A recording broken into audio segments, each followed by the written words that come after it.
আজ বানাবো সুজির মিষ্টি, সুজির রসালো মিষ্টি। তার জন্য দেখো এক বাটি সুজি নিয়ে নিয়েছি, একটা তাওয়া বসিয়ে দিয়েছি, তাওয়াটাকে গরম করে নিয়েছি। গরমের মধ্যে দিয়ে দিলাম আমি এক বাটি সুজি। সুজিটা যে একটু হালকা লাল লাল করে ভেজে নেব।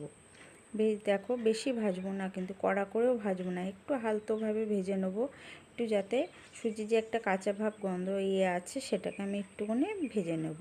ভেজে নিয়ে এর মধ্যে দিয়ে দেবো, দেখো আমি একটু দুধ দিয়ে দেবো। যেরকম এক বাটি সুজি নিয়েছি সেই পরিমাণেই আমি এক বাটি দুধ নিয়ে নেব। দুধ দিয়ে ভালো করে এটাকে একটা ডো বানিয়ে নেবো, শুকনো করে একটা ডো বানিয়ে নেব।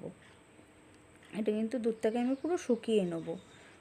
মিষ্টিটা কিন্তু খেতে খুব সুন্দর হয়, রসালো। মানে যে দেখো আমি একটা ডো বানিয়ে নিয়েছি, একদম দেখতে পাচ্ছ ডোটা আমার পুরো প্যান থেকে মানে ছেড়ে আসছে।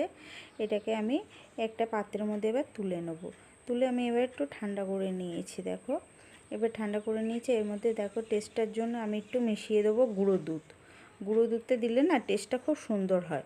এবার দেখো এদিকে সব কটা ভালো করে মিশিয়ে নেব, উপকরণগুলোকে নিয়ে ভালো করে মিশিয়ে নেব।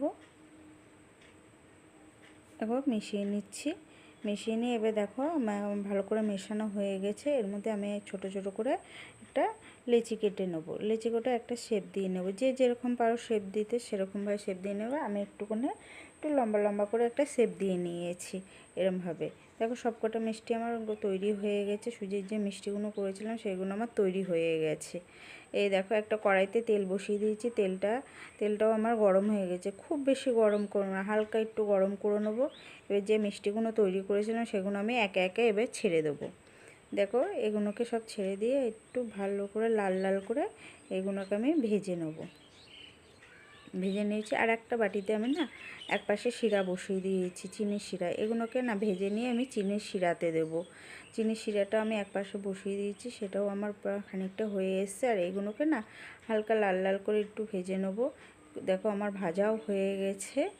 এগুলোকে এবার আমি তুলে নেব, একে একে সব এগুলোকে আমি তুলে নেব।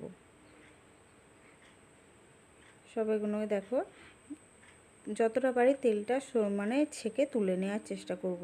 দেখো এই পাশে যে চিনির শিরাটা যে আমি করে নিয়েছি সেটাও আমার তৈরি হয়ে গেছে। খুব বেশি পাতলাও না, মানে খুব বেশি পাতলা না, খুব বেশি ঘনও না, মিডিয়াম যে শিরাটা হয় সেরকমই। আর এগুলো দেখো ভেজেও নিয়েছি। এগুলোকে এবার আমি রসের মধ্যে দিয়ে দেবো।